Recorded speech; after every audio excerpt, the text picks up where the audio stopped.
tuned in to The Andrew Lawton Show. On the weekend, 100,000 people took to the streets of the city I'm in right now. 100,000 to get. I mean, we thought the Freedom Convoy was great because of how many people it brought out, but 100,000 people on the streets, many of whom were very explicitly supportive of violence against Jews and violence against Israelis. I'm not going to say every one of the 100,000 was, but enough were that it should give a lot of cause for concern. So you can make an argument that is a logical argument, even if you disagree with it, that people who are of Muslim background, Arab background, would have a reason to align with the Palestinian cause. Why do people on the left outside of that? Why do people on the so-called queer left, who would have no home in Gaza that would be particularly comfortable with them, do that as well? I wanted to talk about that in this idea of coalitions, which are really at the core of why wokeness has been so powerful. And I did so with Andy Ngo, who is a fantastic contributor. He is a great exposer of the far left and has risked his own safety on a number of occasions to do what he does. And it was interesting to get his take on that very dynamic. We've seen, obviously, pro-Hamas or pro-Gaza protesters who are Muslim, in which I think we can understand a little bit about where they're coming at it. But we've also seen supporting Gaza and Hamas, people on the far left that are in these very weird coalitions, people that wouldn't really get along very well in Gaza. And I'm wondering, with your experience covering far left protests, how these people rationalize support for a society that doesn't really have a place for them in it. I think the narrative that the public has been sold on the very complicated conflict involving Israel and various Palestinian militant factions is that it's about oppressor versus oppressed, which is this cliche that you hear brought out a lot, but really that's simply sort of the way it's framed. So to a leftist mindset, they want to be on the cause of the oppressed. But there's also been it's not quite as simple as that. We've had years now of radical leftist ideologues, many of them academics, pulling in the Palestinian-Israel conflict, weaving it into the decolonization theory and ideology, I would say. And that we're also now more than 3 years after George Floyd.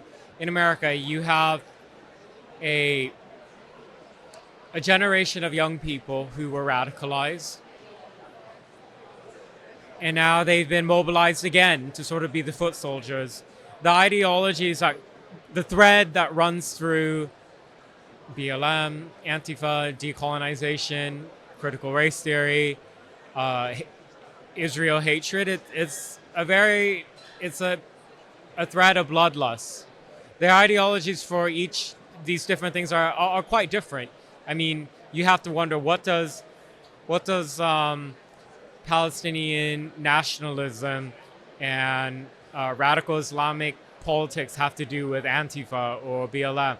Well, really very little, other than the fact that they would like to see America suffer and its friends and allies internationally suffer as well. Do these people understand or have an ability to rationalize this internal cognitive dissonance if pressed, or is it that they genuinely are never pressed and they do not give it any intellectual weight whatsoever about how they can support these two things that are contradictory or that have nothing to do with each other? They're not pressed in their circles, for one. So I think they generally don't have to really think about it, or they've been radicalized to become the faithful and the devout, that it doesn't matter actually what countering evidence you present to them, they're able to reject it.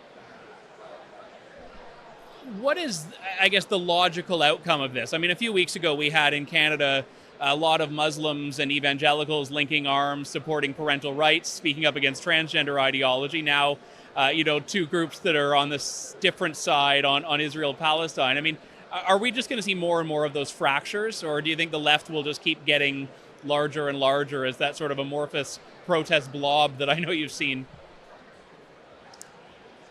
Well, what's been happening with the left is that their alliances and their coalitions have been growing. It hasn't gotten smaller.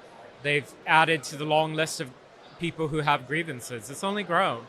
I mean, first it was about black grievance, then it's about brown grievance, then queer and gay grievance, trans grievance. It just keeps growing. And the danger of all this is that present within that type of worldview, there's a lot of support for the use of extreme violence and terrorism. And I think what surprised me a bit about some of the rhetoric that's come out in the last 3 weeks since the 7th of October is that how open they are about their incitement to violence.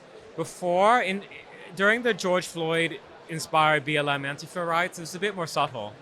It wasn't, and when I say a bit more subtle, it wasn't subtle then, but there was a bit of enough plausible deniability, sort of like when people were smashing up businesses and setting fire to police stations.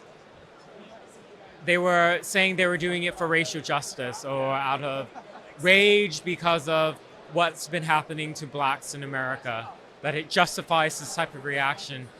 Now it's like the sentiment is people expressing the support for the actions of Hamas. Like that is, they've crossed the line, and some of them have been called out for it, but a lot of them have been called out, and their response is, yeah, and so what? Thanks for listening to The Andrew Lawton Show. Support the program by donating to True North at www.tnc.news.